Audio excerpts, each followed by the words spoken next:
If you have an imbalance in the way that your pelvis, ribcage, and head are sequencing movement, you are going to leave your rotator cuff out to dry because it is so small in the grand scheme of things. If you're not initiating and driving that movement from those big central pieces, you are always going to run into rotator cuff problems. It does not matter how many little banded exercises you do. How your rib cage initiates movement relative to the rest of the system is going to be king when it comes to solving a shoulder problem.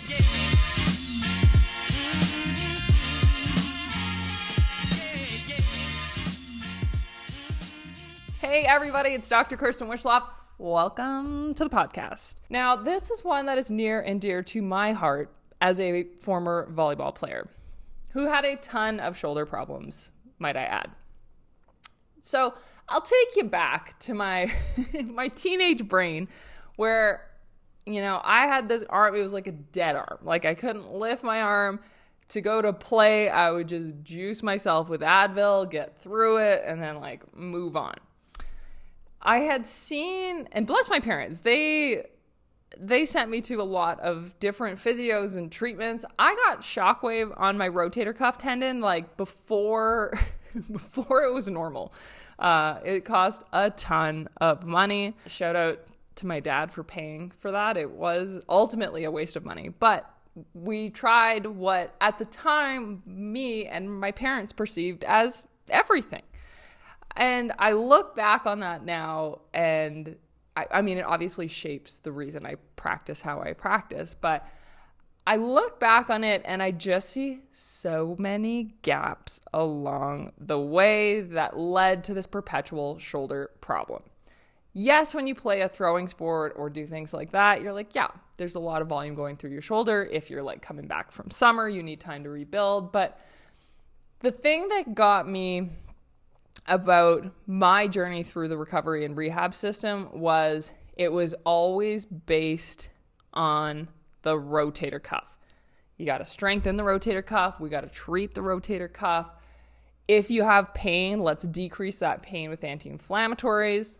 I had a medical doctor prescribe to me Vioxx, which was an arthritis medication that was taken off the market because people were dying. I was 16, just popping Vioxx. And I just look back at that and I think to myself, what a miss. What a miss. And, I'm here to go through these pains so that you guys don't have to. So I certainly hope that if you have a neck and shoulder issue, you're going to jump into this workshop because I got you covered. I have gone through the bad care. I am here to show you what you actually need to do. But it leads me back to this idea that you can't solve a problem of movement from the site of pain. One more time. You can't solve a problem with your movement exclusively from the site of pain. This is because the site of pain is where the sequence is breaking down.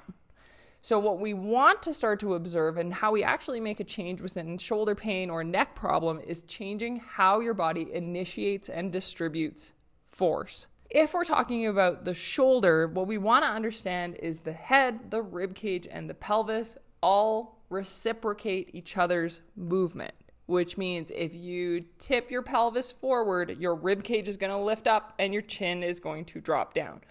All three of those big pieces of your body match and balance each other. So you can't solve a shoulder problem without addressing the movement of a pelvis. You can't solve a shoulder problem without addressing the movement of the head, neck, and jaw. We want to start to understand central alignment and coordination because those are the biggest pieces. They have the most gravitational pull. If you have an imbalance in the way that your pelvis, ribcage, and head are sequencing movement, you are going to leave your rotator cuff out to dry because it is so small in the grand scheme of things. If you're not initiating and driving that movement from those big central pieces, you are always going to run into rotator cuff problems. It does not matter how many little banded exercises you do. How your rib cage initiates movement relative to the rest of the system is going to be king when it comes to solving a shoulder problem. Now, this program also encapsulates neck into it. And the reason why I have these two things going together is because they are very closely related. I'm going to quote a research study that I don't know exists, but a good friend of mine is doing research in concussions, and what she has found is actually that people, and it's more specifically women, with a pre-existing shoulder injury are more inclined to get concussions because the shoulder injury compromises the fabric of stability that stabilizes the neck. And so the acceleration forces that go through your head increase because you don't have that structure to slow down the rate of speed with which that concussion is occurring. So when we understand that the neck is really the foundation through which the arms are hanging off the body, we can start to understand that these two things are ultimately connected. It took me a really long time to understand that. Again, if I go back in time, I remember seeing a chiropractor who explained to me that my neck had an involvement with the movement of my shoulder and those ongoing shoulder problems I had. And at the time, because of just where I was at, and I bring this up to you guys so that, you know, I haven't been this off the rails for the for the whole time. I never had injuries that got solved easy, so you're welcome. I had to go the whole distance to figure out the solution. But I remember when she told me that, I felt like it was really far-fetched. Until I started feeling and understanding and growing a deeper knowledge of anatomy was when I started to actually like reflect back and be like, okay, the only bony connection of your shoulder into the rest of your body is your collarbone. Everything else is muscular.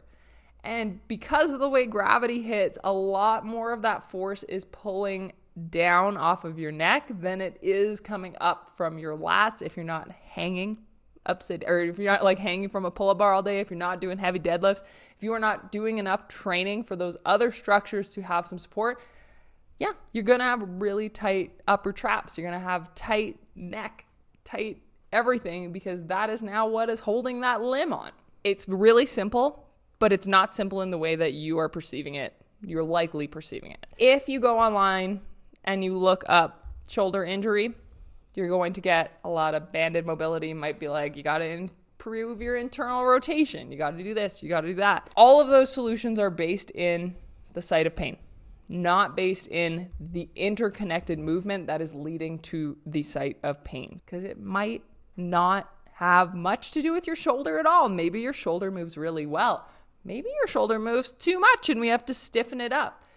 We want to understand how movement's being distributed. We can't just be like, do this exercise for your shoulder. We need to go, let's look through your body and its movement and start to map out where you specifically need to focus for your body, not here's some exercises based on the spot that hurts, because we aren't going to get the resolution from option number 2 there. I'll touch a little bit more on neck pain before I wrap up. We'll encapsulate a little bit of concussion work within this workshop as well, because I don't think you can escape resolving neck pain, headaches without discussing a little bit about concussion. I'm not going to go into a huge amount of depth on concussions on this podcast, but what I would like you to consider is if you have had a compromise to your perception systems, meaning your vestibular system, your visual system, your sensory system in any way, it's going to distort what your body perceives as neutral. And this is one of the biggest things I see when people have neck or shoulder pain after a concussion or after whiplash, anything like that, is their sense of center is distorted. And so oftentimes they haven't taken a moment to look at their movement outside of themselves, meaning, you know, if I close my eyes and I stand, my brain positions me in what I perceive to be neutral. On the inside, it feels like I'm standing in a balanced way because that's the way that my body is organizing to feel balanced and neutral and stable.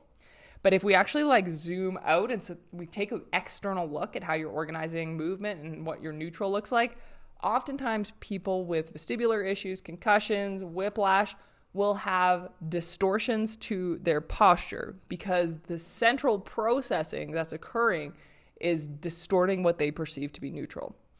And so this really leads to some imbalances within the way tension is held in your neck, the way that tension is held in your shoulder, because your baseline of neutral is already coming from a place of relative imbalance. And it's not to say that you need perfect optimal balance to not have pain. That's not necessarily the case. Your body can really adapt to a lot of things. But what it does indicate is that until you normalize those perceptive systems, you're really going to keep hitting a wall with regards to, one side of your neck being really tight or this shoulder being higher than that shoulder. We have to start from a place of addressing those things in order to actually determine what we can resolve as a compensation or a variability factor. So like how much can we improve your vestibular system so that we're starting our rehab from a place of variability and neutrality as best as we can. Of course, there's instances where there's structural changes or there's vestibular issues. There's something that's not easily changed. And in that case, that's when we start to do progressive overload. We're like, okay, this imbalance is always going to exist. Let's keep you strong against that imbalance. And there's a lot that we can do there. But you are far better off taking that low-hanging fruit, organizing your movement system so that there is a lot of variability and your perception of midline, of neutral, is coming from as productive of a place as possible. Because that's the way you're actually going to get a really meaningful result. Once again.